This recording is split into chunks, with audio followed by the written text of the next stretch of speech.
Oi, pessoal! Hoje a gente vai fundo num assunto bem atual e preocupante, baseado num artigo com um título que já diz muito: Apostas online, a cegueira corporativa oculta. A ideia é investigar como esse vício que está crescendo meio que quieto nos escritórios está impactando as pessoas e, claro, o trabalho em si. Isso aí, e é um tema super relevante agora, né? Nossa meta aqui é tentar entender melhor esse cenário, como essa promessa de ganhar dinheiro fácil se mistura com a rotina do trabalho, quais são os efeitos reais na produtividade, na saúde mental, e as empresas, como é que elas estão lidando ou não estão lidando, né? Vamos tentar desemaranhar essa cegueira corporativa. É um ponto crucial, porque a gente tem uma combinação assim perigosa. De um lado, essa busca por grana rápida, né? Muitas vezes por causa da situação econômica mesmo, e do outro, a facilidade de acesso. Tá tudo ali, no celular, a um clique. Dentro do escritório, na hora do almoço, a qualquer momento. Isso cria, assim, um prato cheio para uma distração virar algo bem mais sério. E o artigo usa uma imagem forte, né? Fala que as apostas online são o novo elixir do século XXI. Captura bem essa coisa da sedução, né? A ideia de resolver a vida financeira num passe de mágica, ali mesmo, na cadeira do escritório. É até irônico porque a pessoa pode parecer super concentrada no trabalho, olhando para a tela. E, na verdade, tá lá, no meio de uma aposta, né? Num mundo paralelo. Exato. E o que deixa isso tão potente como a análise mostra é o mecanismo no cérebro mesmo, a neurologia da coisa. Cada clique, cada aposta, especialmente se ganha, pronto, libera dopamina. Dá aquela euforia rápida, sabe? Só que passa logo. E aí começa o ciclo. A pessoa fica buscando repetir aquela sensação. É uma roleta emocional, como diz o texto. E o interessante é que geralmente começa pequeno, né?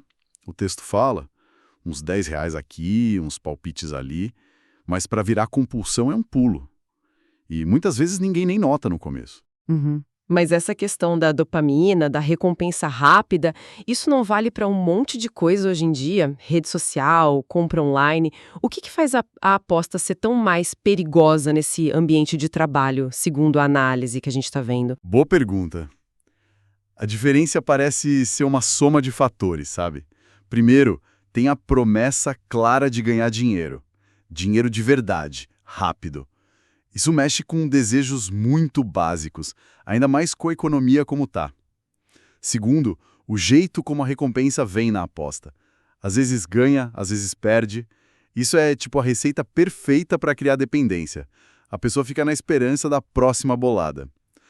E terceiro, talvez o mais importante para o trabalho, é muito fácil esconder. É bem mais fácil dar um clique rápido no celular para postar do que, sei lá, ficar navegando numa loja online por muito tempo ou usar outras coisas. Essa invisibilidade ajuda muito na tal cegueira corporativa. Faz sentido.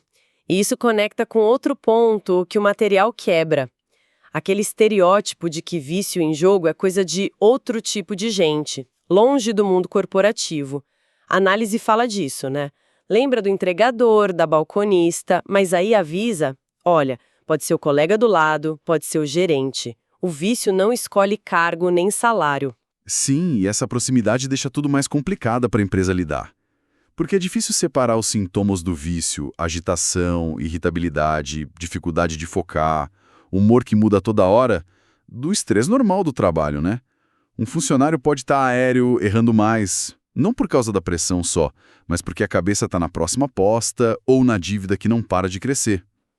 Essa mistura de sintomas é um desafio enorme para o RH, para os líderes, e alimenta a cegueira. E o estrago fica grande. A análise traz uns exemplos que são, nossa, verdadeiros alertos. Tem o caso de um gestor, um líder. O cara simplesmente torrou 7 anos de economias. 7 anos.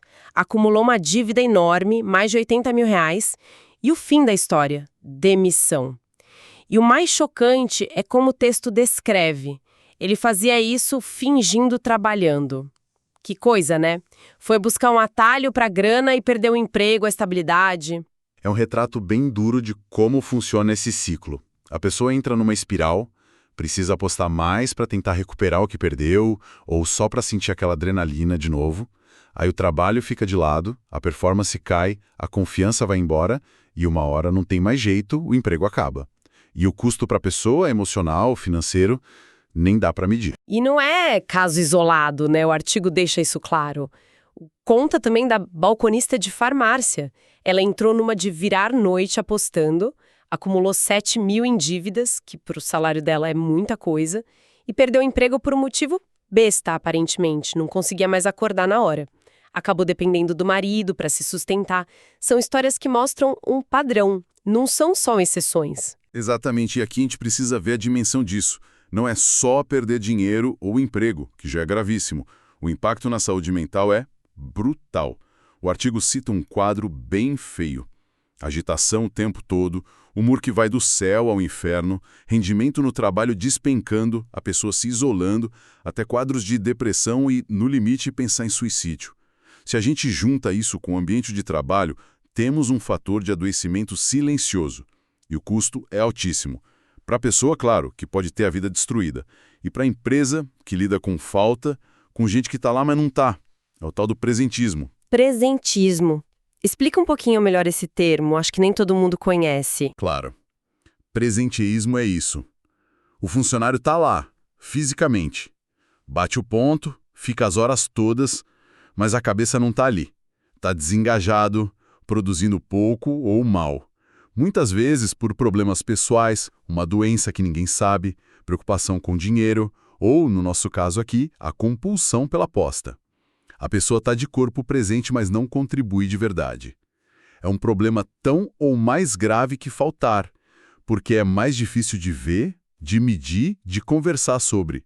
A empresa perde em produtividade, em qualidade, e às vezes nem sabe por quê. E ainda perde talentos, quando a situação fica insustentável. Entendi. Faz todo sentido. E aí, como que as empresas estão reagindo a isso tudo? A análise cita uma pesquisa que, nossa, parece só pontinha do iceberg mesmo. Mais da metade dos gestores disseram que já viram funcionário apostando na hora do descanso, mas aí fica a pergunta que o material levanta. Será que para mesmo na hora do almoço? Duvido, né? Olha, a reação das empresas, pelo que a análise indica, ainda varia muito. E, em muitos casos, é tímida.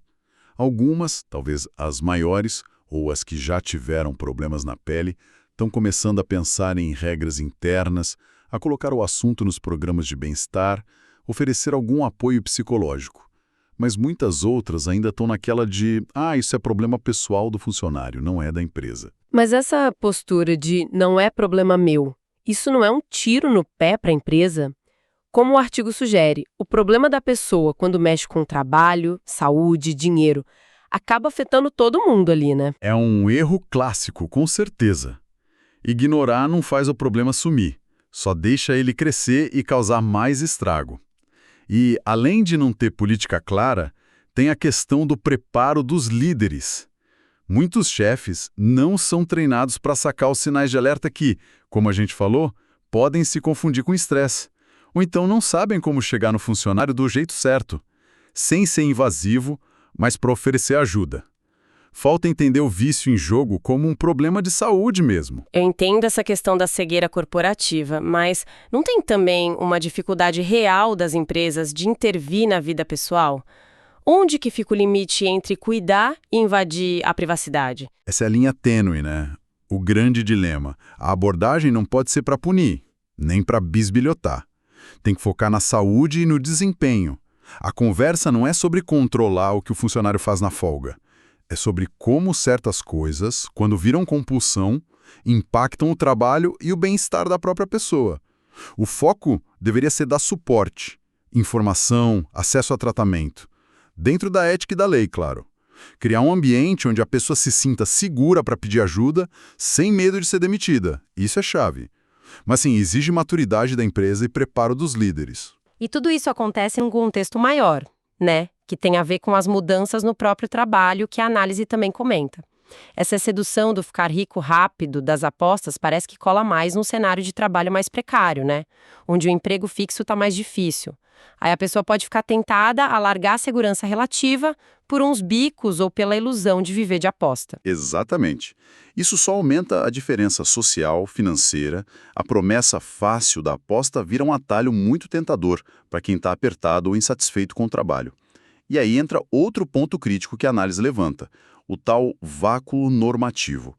Ou seja, falta regra clara, a legislação está começando a se mexer, mas mais para cobrar imposto das casas de aposta, as bets, essas plataformas que explodiram, né? Mas ainda falta uma política pública mais forte e mais completa. E o que seria essa política pública mais forte? O que está faltando? Seria aí, além de só arrecadar imposto, a gente precisaria de política para prevenir o vício mesmo.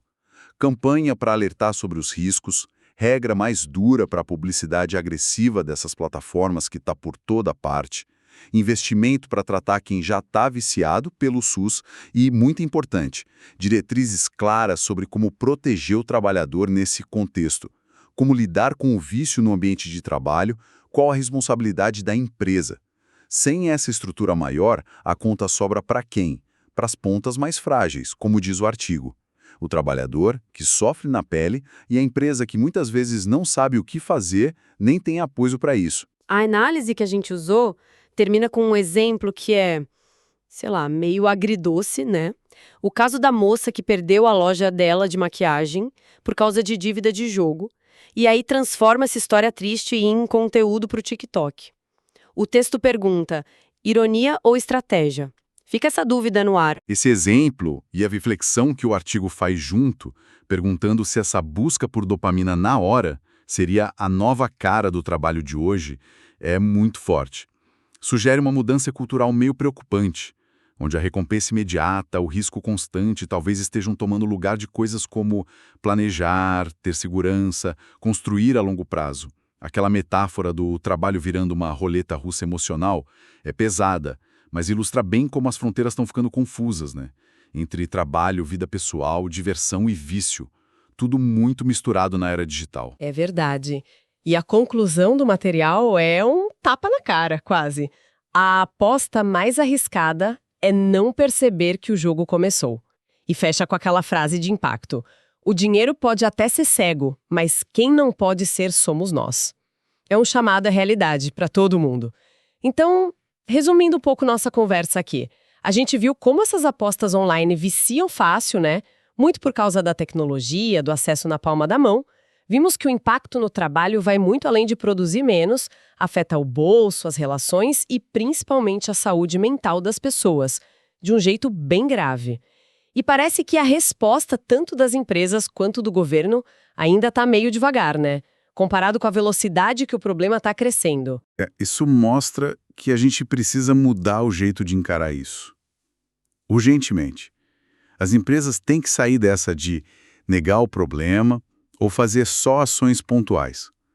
Tem que treinar os líderes para sacar os sinais, criar canais seguros, confidenciais, para quem precisa de ajuda, e falar abertamente sobre educação financeira, sobre os riscos do mundo digital.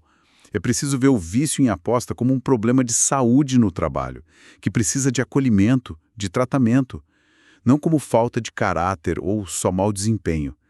Esse é o primeiro passo. E, aliás, para quem quiser se aprofundar, a fonte original que a gente discutiu, que é uma matéria do Estadão feita pela Jaiane Rodrigues, vale muito a pena ler. Tem mais detalhes, dados... Ótima dica. E para a gente fechar hoje, fica aqui uma provocação para quem está ouvindo a gente pensar um pouco, que vai além do artigo, mas tem tudo a ver. Diante dessa epidemia silenciosa, como o texto chama, onde que a gente traça a linha?